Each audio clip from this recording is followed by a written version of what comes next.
drive one.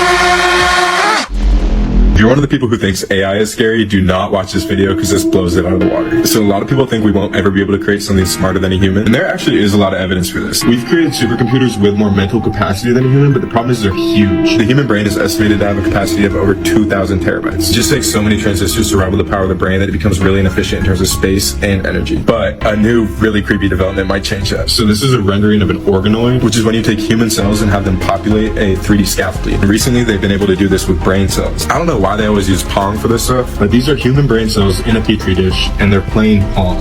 What's crazy about this is these organoid brains learn way faster than AI, and so far they appear to be way better at solving complex problems just like the human brain. They've also been able to take these mini human brains and put them in rat brains and so that they can respond to the visual stimuli. What's scary about this is human brains are limited mostly by our head size. That's one of the things that sets us apart from other primates. But with an organoid brain, you could fill a whole room with brain matter and have it be one huge supercomputer. People are already asking questions about what happens if someone uses your brain matter for a supercomputer. Since it's a human brain, would it be conscious? Since it's your DNA, would it be you? Does it have rights? It's crazy. I am all family. Check out what she's saying. They've been on the way. Man and machine, and merging humans and machine. And DARPA is doing that with programs now with what they call biohybrids, which people might call. When OpenAI's Sora model opens to the public, there will be a massive boom in business opportunities. Here are my 5 favorites. Businesses always seek innovative ways to advertise their products or services. You could create an ad agency that specializes in video ads or social media content for companies and charge on a subscription basis. There's a growing demand for educational content in various formats. You could create a studio that specializes in creating educational content that makes complex subjects accessible and engaging. You can jump into entertainment and start creating a short series or animated films that maybe picks up a big following on YouTube or TikTok. Hey, maybe even goes over to Netflix. As a new way to present news stories, you could take written articles and turn those into videos, which then drive a big audience to end up advertising to. Lastly, you could offer personalized video services for weddings, birthdays, anniversaries, and so much more, even hype videos for athletes or schools. The downside is we don't know when Sora is going to start to open up, how it will work, what are the different features, what's the cost going to be. But that doesn't mean you can't start playing with things now and start to learn and be prepared. If you want to start today learning and building this kind of business idea, I would jump over to Runway. It's going to be a service very comparable to what Sora will look like when it comes out. Hey, even Runway is promising that they're going to create a better version of themselves to compete with Sora in the nearest future, and it would be great for you to start learning that. If you have any questions, leave a comment and follow me for more AI news, trends, and tutorials. Once that come out, it's gonna change the game. I already got so many ideas in mind. I remember when ChatGPT first hit. Now so many apps to use ChatGPT just to run. I can imagine what this Sora gonna do. Morbid Facts, Part 205. Daryl Sheets from Storage Wars has found many morbid items in lockers, including weapons, ashes, and coffins. But he says nothing compares to the time he found a dead body wrapped in plastic. Police later told him that a man had apparently murdered his wife and left her in the storage unit to rot. Bamboo torture was a method commonly used in East Asia that made a restrained victim sit directly on top of a bamboo sapling. Bamboo can grow up to 1.5 inches per hour, so the sapling would grow into the victim's anus and slowly tear their insides apart. According to research, male turkeys are more likely to attempt mating with the female turkey head missing its body than a female turkey body missing its head. When William the Conqueror died in the year 1087, his funeral was delayed for several days. By the time they finally laid him to rest, his body was too bloated from decay to fit inside of his tomb. Attendants tried their best to force it in, but his body eventually exploded. The total solar eclipse is coming up April 8th, and most of North America will be able to see at least some part of it. So here are some cool things to look forward to. About an hour before the moment of totality, you'll start to see the moon slowly crossing in front of the sun, with eclipse glasses or solar filters of some kind. Something interesting will happen with your shadow. It will become sharper. Normally, the sun emits light in all sorts of angles, making your shadow kind of fuzzy. As it gets blocked out, light is emitted more uniformly, so the edges become sharper. Moments before totality, you'll see these bright spots, caused by the sun poking through valleys and ridges on the moon, so you're getting to see features of the surface. Some of that light might also appear red, while the horizon around you becomes orange. It'll get darker, a bit colder, and then the moon totally covers the sun. This is when you'll be able to see the corona, the outermost part of the sun's atmosphere. The peak of the eclipse will only last for a few minutes, but the Planetary Society has an interactive map, courtesy of the Eclipse Company, that can help you determine where to be and when, so that you can make plans in advance no matter where you are. How many of y'all plan on catching this eclipse? How many of y'all on a direct path of it? Drop them states.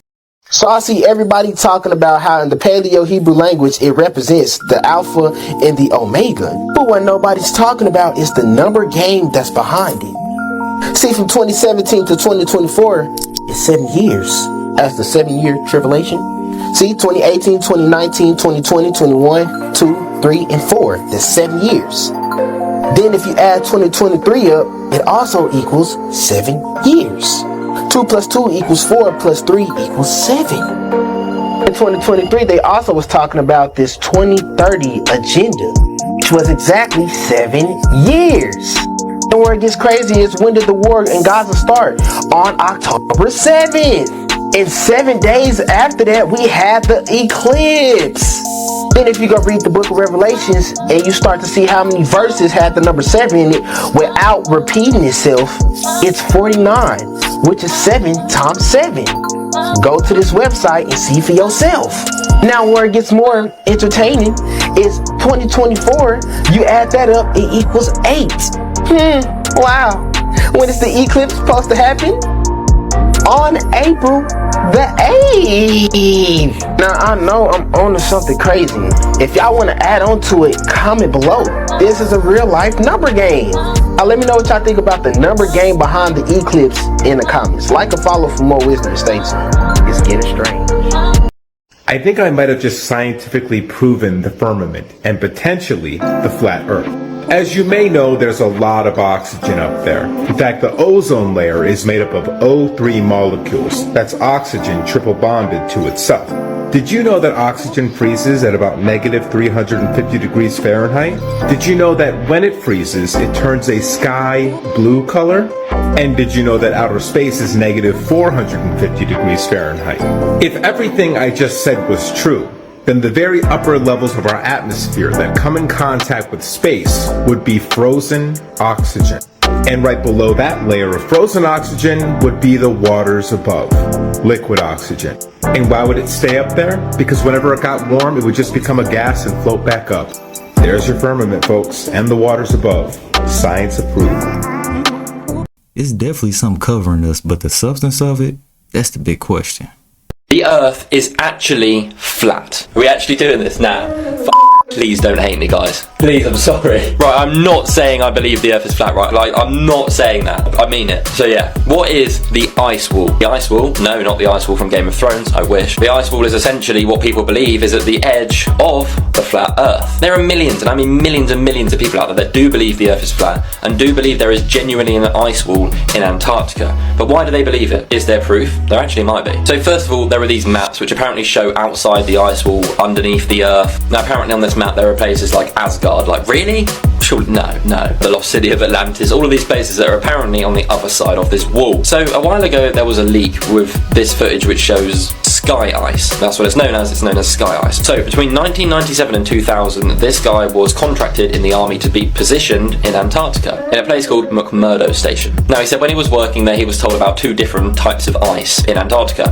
The first one, standard ice basically. You wouldn't want to, swim in it. And it's kind of, grey, white colour. But why are they looking into that sort of ice? Because, it's just normal ice. Well, they're not. At least only when the Daily Mail and people like that go there. So the majority of the time they're looking at the other sort of ice, known as sky ice. Now apparently this is top secret. There is photos of it somehow, probably from these leaks. But apparently this researcher guy who went there was shown this ice and instantly was just baffled. It is so cold you would literally get hypothermia just like being in the room with a block of it. You would have to wear like full hazmat suits just to touch this thing. It is crazy. Now this is where it gets weird. So the guy that's down there says to one of the guys in the lab, where are you getting this ice from? And the guy said, deadly serious, from the ice wall. What? I'm sorry, mate. What? Governments and people have known about this wall. Now, is the wall at the edge of the world? Probably not, but stick with me. Isn't it also weird that every single country has a base in Antarctica to research? Just normal ice? Nah, mate. So back in the 60s, a research team went to the wall, apparently, and basically were digging into it to see, because it just looked like a big mountain thing. And as they got deeper and deeper, the whole thing became the sky ice. Now, this is where it just gets absolutely mind-blowing for you guys. So there's been a lot of talk recently about the firmament and how, you know, talk about the earth and that. Now, in the Bible, in Ezekiel 1:26, it reads, and above the firmament that was over their heads was the likeness of a throne as the appearance of a sapphire stone. Now, whether you believe in the Bible or you don't believe in the Bible, it's a text and it was written a long time ago. So still someone did write that. Now, I don't know, nah, that's enough of that. Maybe the whole ice story and all of this stuff and the people coming out about it was all fake. Maybe all of these people were just, you know, making stuff up. But there is bits of evidence that kind of do make it make sense. But yeah, I'm not going to go any more into it. I'm done. But yeah, that's all about it, and I will see you in the next one. It's something about that block of ice that looks so refreshing. Like that water Bobby Boucher had in Waterboy. Antarctica is weird just in the simple fact that no one country decided to take it over. It lets me know that we can all agree on something.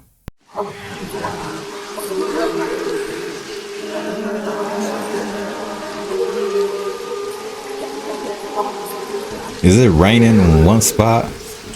I seen that a lot would be raining on one side of the street.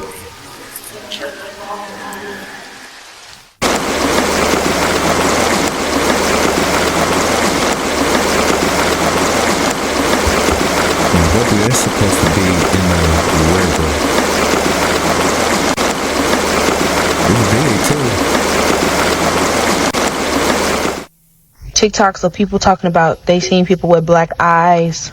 So these black-eyed people are very, very real. And I don't mean like their irises are black, like there is no sclera, there are no whites to their eyes. I have come face to face with people with no scleras once, and that was with my ex-boyfriend. Hint, hint, he's a Freemason, and he comes from a very obscure bloodline that I'm pretty sure is tied to the British royal bloodline. And one time when we were laying in bed and I was face to face with him, I saw that his eyes turned completely black. There was no whites. And he was breathing in and out. There was like this black fume coming out of his mouth, and he had jagged teeth. And after that experience, he jokingly said, "I'm gonna eat you." This was also the same man that I saw shapeshift into a reptilian. Don't ask me why I was in that relationship.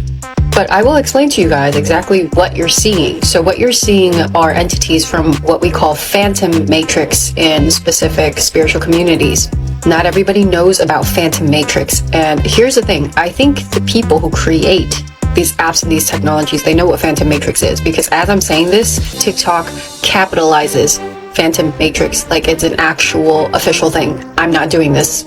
I'm not the one going to the captions and editing this. But anyway, to give you a better representation of what phantom matrix looks like in a more conceivable way, is it is a false matrix with false timelines plugged in, like energetically plugged into our universe. And the entities that reside there are what you call your fallen angelics or hyperdimensional aliens, to be honest, that's what they are. That are vampiric. They don't have life force, infinite life force within them, so they have to feed off of realms that do have infinite life force, like Earth and like humanity. These fallen angelics are what you would consider your reptilians, your Anunnaki, even some Pleiadians, Greys, especially the Greys. And they siphon the energy from our realm. The reason why you're starting to see so many more people get possessed by these fallen angelics, these vampiristic entities, is because the veil is thinning and they're inching closer and closer to our realm because they're siphoning our energy. So the more the siphon, the closer they get to us to eat up even more energy. And if you didn't know, A lot of human beings are hybridized with these fallen angelic bloodlines. This is why the Bible talks about the Nephilim. They didn't die, they're still here. So these specific bloodlines are very susceptible to being possessed and taken over by these fallen angelics. A lot of them don't even know that they're possessed or that they are a part of the fallen angelic bloodline. If you want to better protect yourself and learn more about Phantom Matrix, this whole matrix system, fallen angelics, my book, Made in God's Image, is linked in my bio. I talk about things in my book that I can't say on here because I will get banned. But this video is just to help raise awareness about what's going on and that you need to stay away from people that you get a very bad vibe from, especially if you see that their eyes turn completely black, because what you're looking at face to face is a fallen angel. One of the most notorious fallen angels that love to possess these bloodlines is Azazel, and I recommend everybody do more research into Azazel. Anybody else seen these black-eyed people? I heard of stories of people with blurred faces. Leave y'all experiences in the comments. What's going on with Wendy Williams, y'all? You guys think this was a planned attack? I mean, she was saying a lot on her show. The people around her, I think, are taking advantage of her. They're saying she has early stages of dementia. Run that video. Comment below. What do you think's gonna happen to Wendy Williams? Oh, you went to a wellness center in California, is that right? Mm-hmm. Tell me about that. What was that like? A wellness center. And why did you go to a wellness center? I don't know. Will took me there. Why do you think we took you there? I don't know. So you thought we just had nothing else for you to do? Correct. Will, why did you take, I think, honestly, Wendy needed some rest.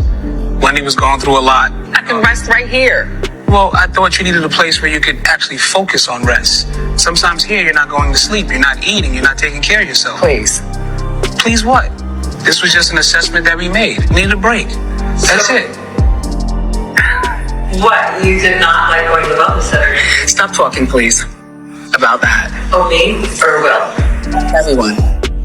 I'm very healthy. You can look at somebody's eyeballs and see 8-ball written all over it. But I can remember hearing clips of Wendy way back in the day, her and Charlamagne on the radio show. They used to go in on people. But I hope Wendy get better though. Imagine that you're in a room with 3 light bulb switches set to off. Each switch controls a bulb in another room. Question is, how can you determine which switch controls which bulb if you can only enter into the other room one time? You can only go into this room with the light bulbs one time. Pause the video, think of your answer, and get it in the comments. This is known as the 3 light bulb riddle, and it's one of my favorites because it's not a trick question. Like, the solution to this is something that you can actually do in the real world. I swear, only a genius could solve this on their own. So, if you could only enter into the light bulb room once, how would you be able to tell which switch controls which bulb? Here's exactly what you would have to do. Turn switch A on and leave it on. When we go into the light bulb room, there will be one light bulb that's on, and we'll know that it's controlled by switch A. For switch B, we're going to leave it off. When we go into the light bulb room, there will be a light bulb that has never been turned on. We'll know that it's controlled by B. Now for switch C, you're going to turn it on and leave it on for like a minute. Then you're going to turn it off and run as fast as you can into the light bulb room. When you get there, you'll see one light bulb that's on. We know that it's controlled by A. That's the only one we left on. And you'll also see 2 light bulbs that are off. One that has never been turned on, and another that was just on just a few seconds ago. So how do you determine which has never been on and which was just on? You feel it. You take your hand and you feel it. The one that's cold has never been turned on, controlled by B. The one that's warm is controlled by C. She right. But do it depend on what type of light bulb it is? Because what if it's LED? That's a lot of the times why people become sick when they're traveling. Because if you think about it, they go to get on the plane, they get hit with the radiation, they go to get off the plane, and then they haven't barefoot grounded and taken all that static off, and then it's accumulated, they're traveling, doing so many things, they haven't touched the earth, and then usually they come down with an illness because after they get back on the plane going back, they get hit again. Anytime a person is traveling, you want to opt out of that scanner. You know the whole scanner where they try to scan the people when you walk through and they see you naked and all of that? That scanner emits enough radiation for about 500 cell phones. So when you walk through there, put your hands up and they scan you and see you naked and all that whole situation, they hit you with 500 times the power of a cell phone with radiation. That's why all the people who work next to those devices end up getting really, really sick. And they come down with a lot of brain tumors and all kinds of things because they're being cooked every time that thing goes. So you want to opt out and say you want to do a pat down so that you do not have those frequencies bombard your cells. This man was chased in the woods by elves and got it all on camera.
In these type of videos, I always assume it's just one of their friends.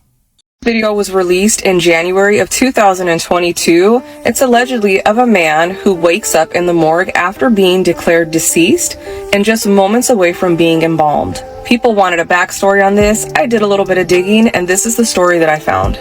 It's 2015. A group of friends get together like they always do and drink. The drinks keep on flowing, the party is happening, and everybody's having a great time. All of a sudden, the guys realize that one of their friends is missing. They go to look for him, and they find him passed out in the corner of the room. They think he's messing around, they think he's just had a little bit too much to drink, but they realize after a short while that he's unresponsive and they don't feel a pulse. They called the ambulance to come and get him. The ambulance arrived, the paramedics checked the man and said that he had no pulse, therefore he was declared dead.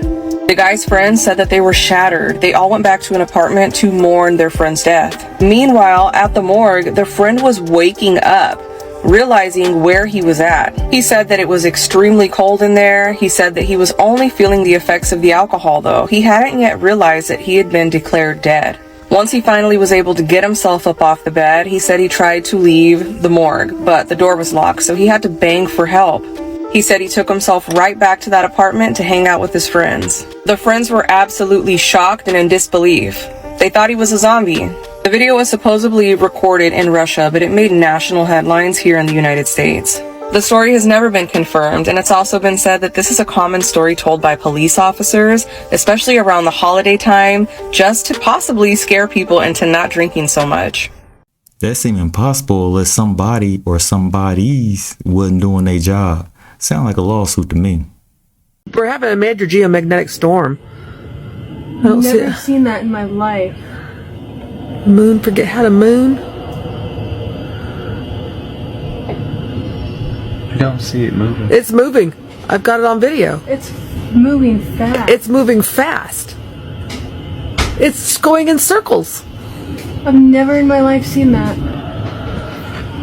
It's moving the clouds too. Like, look at that. So for me, it looks like it's shaking, but it's not. It's moving. I thought that was my eyes. No. It's moving back and forth. It's running in circles. The moon literally has forgotten how to moon. They said the moon is moving. It's moving. Like in circles. Y'all are tripping. It's moving. I've got it on video moving. Did y'all drink too many like mushroom coffees? What? It's moving. Austin, look at it. Watch it. It's going up the clouds.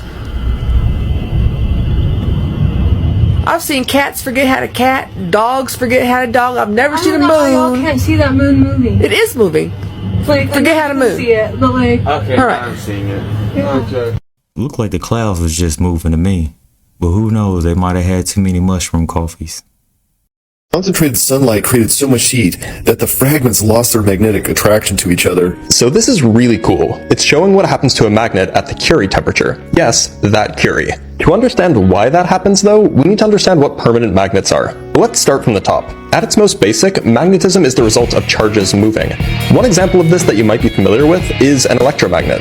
If you make a loop of wire and send an electric current around it, you get a magnetic field, because electric current is just moving charges. Now in every atom there are electrons, and while those electrons don't move in a classical sense, they do have rotational momentum, meaning that they produce a magnetic field. So atoms that have unpaired electrons can have their own magnetic fields. As an aside, they have to be unpaired, otherwise the magnetic field from the partner electrons will cancel out. The question then is, when do the magnetic fields from all of the atoms in a given lump of material line up so that the whole thing is magnetic? It turns out that this only happens for certain materials. If you want more information on why that's the case, let me know in the comments. But the bottom line is that for most materials, the atomic magnets don't like to be lined up with each other. It's only elements like iron, nickel, and cobalt, so-called ferromagnetic materials, that prefer to have their magnetic fields aligned. But that still doesn't explain how magnets work, because most lumps of iron aren't magnetic on their own. The reason why is because while the atoms nearby each other like to be aligned with each other, this phenomenon is short-ranged. So for a random piece of iron, there will be small regions of magnetically aligned atoms called domains, but each of these domains might point in a random direction. The end result is that unless they were forced to align on a macroscopic scale, the lump of iron will have its magnetic field internally cancelled out.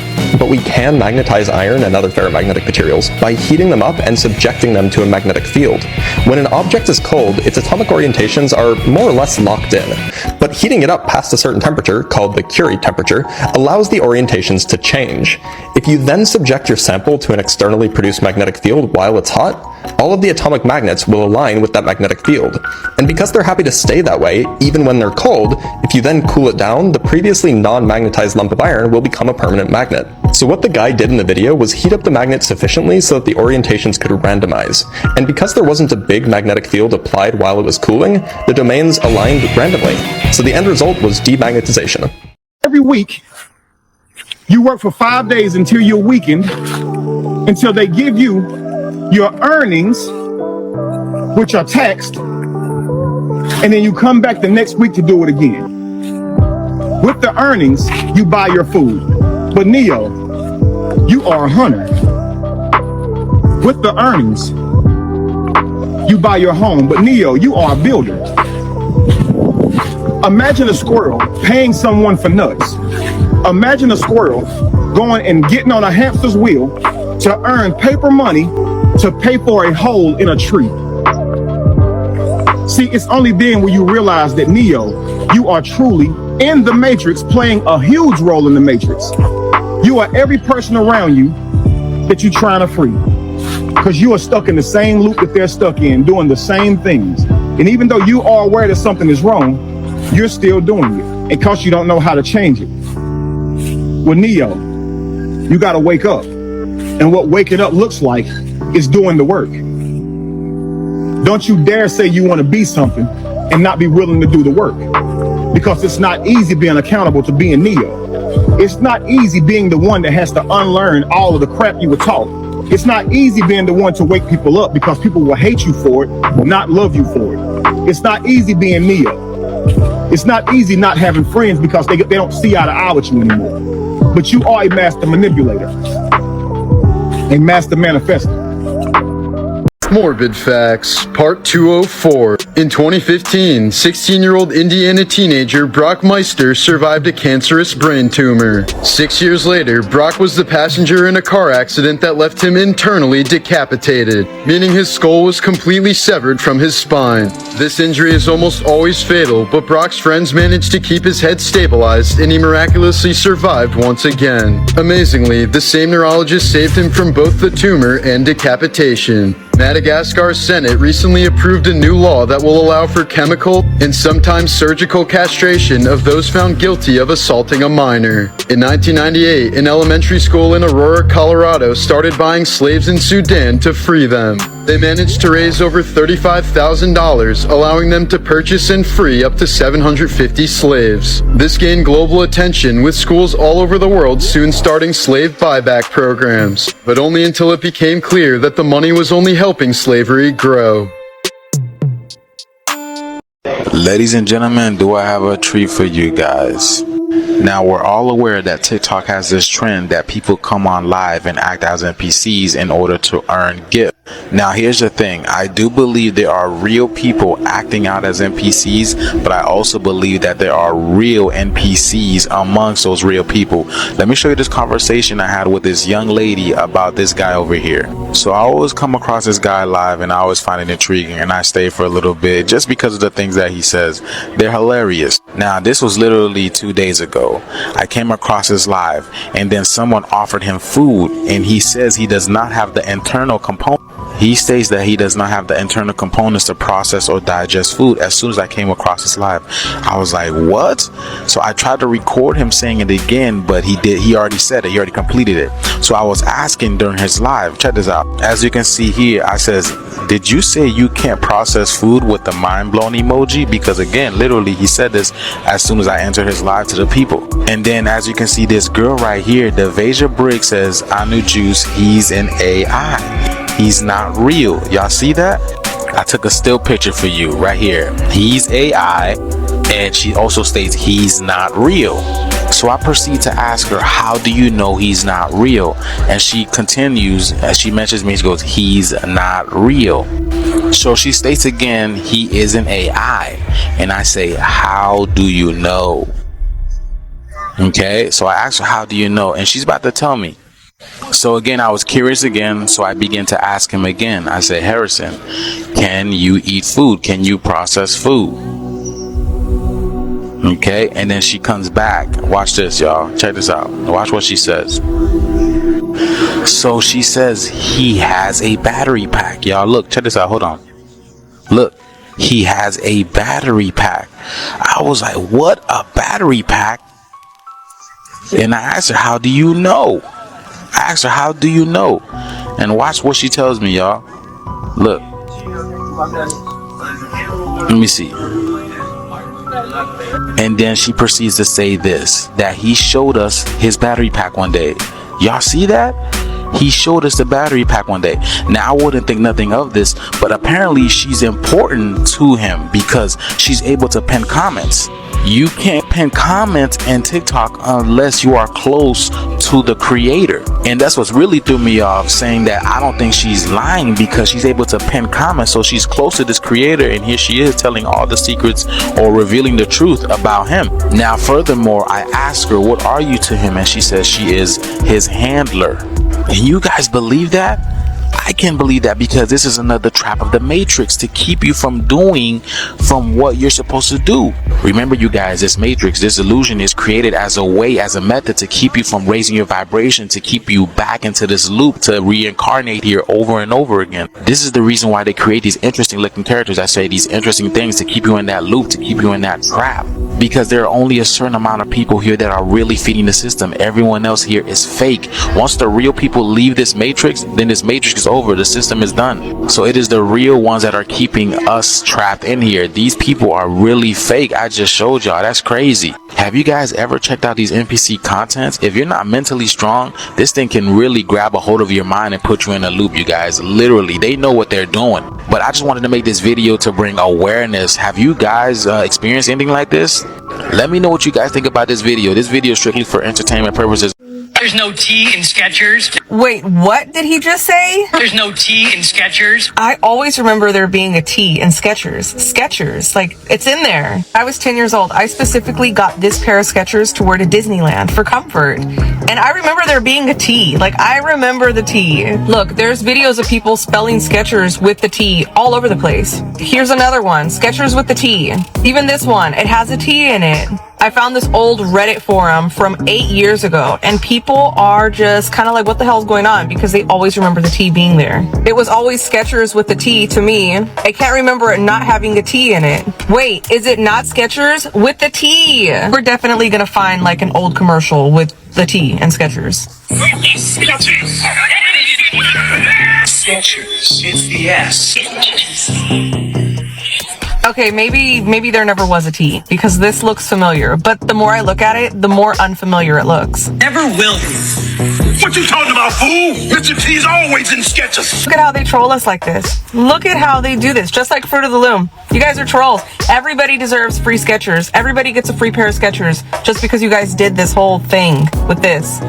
We got a strange cloud hovering right over the ocean.